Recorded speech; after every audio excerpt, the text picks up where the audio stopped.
रसिया ने अभी अमेरिका और जापान के द्वारा लाया गया आउटर स्पेस ट्रीटी पे वीटो लगा दिया। दरअसल 6 सप्ताह तक जापान और अमेरिका ने बहुत एफर्ट किया, उस पर बातचीत लगातार हुई। जब वो ट्रीटी आता है 13 लोगों ने सपोर्ट भी किया, लेकिन वीटो लगा दिया गया रसिया के द्वारा। चाइना डिप्लोमेटिक गेम खेला और वहां से बाहर हो गया। अब सवाल है आउटर स्पेस ट्रीटी तो 1967 में ही आ गया था। तो जब आउटर स्पेस ट्रीटी 1967 में आ गया तो अचानक अभी क्यों? दरअसल अमेरिका का आरोप है रसिया पे। रसिया एक ऐसा हथियार बना रहा है या एक ऐसा सैटेलाइट बना रहा है जिसके अंदर एटॉमिक हथियार को लगाया जा सकता है और उस सैटेलाइट को स्पेस में लॉन्च कर दिया जाएगा। जब भी उसको जरूरत पड़ेगा स्पेस से सीधा अटैक जहां भी दुनिया में चाहेगा वहां कर सकता है। ये अमेरिका का दावा है। रसिया ने डिनाई भी नहीं किया है। तो इससे ऐसा लगता है, अमेरिका ने भी कहा जब हमने आरोप लगाया तो रसिया ने डिनाई क्यों नहीं किया? तो रसिया ने डिनाई किया नहीं, तो ये पूरा का पूरा दिख रहा है कि रसिया ये गेम खेलने वाला है अमेरिका और अदर कंट्री पे दबाव बनाने के लिए कि ज्यादा कुछ करोगे ऊपर से ही छोड़ देंगे। अभी तक तो नीचे से छोड़ने का जुगाड़ है हमारे पास, यानी surface to air, surface to surface, surface to water, even surface air to surface, air to air हम अभी मिसाइल लॉन्च करते हैं। अब ये सैटेलाइट से ही मिसाइल लॉन्च करने की जुगाड़ की जा रही है। अब सवाल ये उठता है कि ये जो दावा किया गया जिसपे डाउट है और जिसपे चूंकि रसिया ने कंफर्म नहीं किया, तो यहां एक शब्द निकल के आता है, that is space weapon. Space weapon, ठीक है, अंतरिक्ष का हथियार, यानी ऐसा हथियार जो अंतरिक्ष में इंस्टॉल किया जाए। ये स्पेस वेपन कब से चर्चा में आया? स्पेस वेपन आज चर्चा में नहीं आया। अमेरिका और सोवियत संघ रूस यूएसएसआर के बीच में जब कोल्ड वॉर चल रहा था उसी समय स्पेस वेपन का जिक्र आता है। स्पेस वेपन का जब जिक्र आता है तो उस समय रसिया काफी आगे था, अमेरिका से चांद पे ही पहुंचा था। रसिया आगे था। रसिया ने वहां सोवियत संघ की अगर हम बात करें तो सोवियत संघ ने अल्माज नामक एक सीक्रेट मिलिट्री स्पेस स्टेशन बना दिया और अल्माज जो सीक्रेट मिलिट्री स्पेस स्टेशन था उस पे उन्होंने 23 mm की ऑटो कैनन भी इंस्टॉल कर दी। अगर कोई उस स्पेस स्टेशन को नुकसान पहुंचाना चाहता तो ऑटो कैनन उसको बचा सकता था। कहा जाता है इतिहास का एकमात्र, अभी तक का एकमात्र स्पेस वेपन के रूप में इसको जाना जाता है, एकमात्र हथियार जो अंतरिक्ष में इंस्टॉल किया गया। उसके बाद रसिया ने एक और स्टेप उठाया और उसका नाम था पोलियस नामक स्पेस वेपन प्लेटफॉर्म को बनाया गया।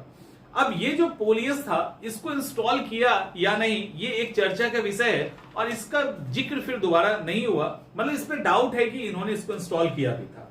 अब सवाल ये उठता है कि क्या स्पेस से परमाणु अटैक किया जा सकता है? क्या स्पेस से परमाणु हमला हो सकता है? तो बिल्कुल हो सकता है, क्यों नहीं हो सकता।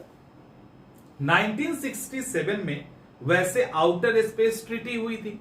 आउटर स्पेस ट्रीटी अमेरिका जैसे कई देश वो लेके आए थे। उसमें यह कहा गया था कि हम स्पेस में ऐसा कोई हथियार इंक्लूडिंग उसमें, मतलब उस समय पर एटॉमिक की बात नहीं थी, मतलब ऐसा कोई भी हथियार, ऐसा कोई भी घातक हथियार हम इंस्टॉल नहीं करेंगे जिससे बड़े पैमाने पे इस धरती को नुकसान, ठीक है। अगर धरती को बड़े पैमाने पे नुकसान होता है तो हम वो इंस्टॉल नहीं करेंगे, ये मना किया गया था। इसी में एटॉमिक जोड़ने के लिए अभी ट्रीटी को फिर से लाया गया, रसिया रिफ्यूज कर गई है। अब सवाल ये उठता है कि फिर क्या हो सकता है। देखिए आपको पता है कि हमारे पास एंटी सैटेलाइट वेपन तो है ही है ना, यानी हम धरती से किसी भी लाइव या डेड सैटेलाइट को हम डिस्ट्रॉय कर सकते हैं।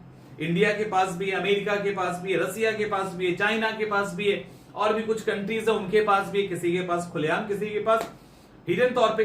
तो जब हम नीचे से स्पेस के अंदर एक्टिव सैटेलाइट या डेड सैटेलाइट को हम डिस्ट्रॉय कर सकते हैं। और आपको पता है जब सैटेलाइट एंटी सैटेलाइट वेपन के अंदर कैसे उसका यूज किया जाता है, या तो जब सैटेलाइट को जब हमें डिस्ट्रॉय करना होता है तो हम नीचे से जब उसको लॉन्च करते हैं तो या तो उसके ऊपर एक विस्फोटक होगा, वो जाके उसे टकराएगा, उसको ब्लास्ट कर देगा, या एक और टर्म का यूज किया जाता है उसका नाम है काइनेटिक किल क्या होता है? जिसको हम लॉन्च करते हैं ना वो सीधे जाके सैटेलाइट में टकरा जाता है, उस पर कोई हथियार नहीं होता, कोई भी बारूद नहीं होता, कुछ भी नहीं होता, वो सीधा सैटेलाइट से टकरा जाता है और सैटेलाइट टुकड़े में टूट जाता है। तो ये हमारे पास है। तो एटॉमिक प्लेटफॉर्म बनाना या एटॉमिक लॉन्च करना कोई बड़ी बात नहीं है। अब है क्या कि स्पेस के अंदर 7500 के आसपास सैटेलाइट, 7500 के आसपास सैटेलाइट। लेकिन अभी तक ऐसा कोई भी एविडेंस नहीं हाथ लगा है कि कोई ऐसा सैटेलाइट है जो हमला कर सकता है, यानी कोई ऐसा सैटेलाइट है जिसके अंदर एटॉमिक हमला या कोई भी तरह का हमला हो सकता है, या उसको सैटेलाइट को कोई पर्टिकुलर जगह पे गिराया जा सकता है, ऐसा कुछ भी इंफॉर्मेशन में नहीं है किसी के। अब सवाल है कि 7500 सैटेलाइट में क्या कुछ भी एटॉमिक ऊपर में काम कर रहा है? तो हाँ, सबसे पहले अमेरिका ने 1965 में अमेरिका ने 1965 में एक एटॉमिक रिएक्टर सैटेलाइट में लगा के भेजा, उसको ट्रायल के रूप में भेजा था उन्होंने, ताकि उससे उसको एनर्जी मिले। अमेरिका, रसिया पीछे रहने वाला तो था नहीं। 1967 से 1988 के बीच 34 परमाणु रिएक्टर, एटॉमिक रिएक्टर वाला सैटेलाइट भेज दिया।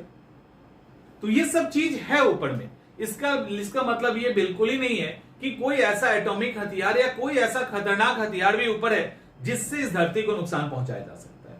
लेकिन अभी जिस तरह से रसिया ने वीटो लगा दिया, तो रसिया ने इनडायरेक्टली अमेरिका का जो दावा है, आरोप है रसिया पे कि रसिया एक ऐसा हथियार बनाना चाहता है या एक ऐसा प्लेटफॉर्म बनाना चाहता है जिससे स्पेस से एटॉमिक अटैक किया जा सके, तो इस दावे को उसके द्वारा जो वीटो नहीं किया गया वो उसको पुष्ट करता है। समझ में आ रहा है?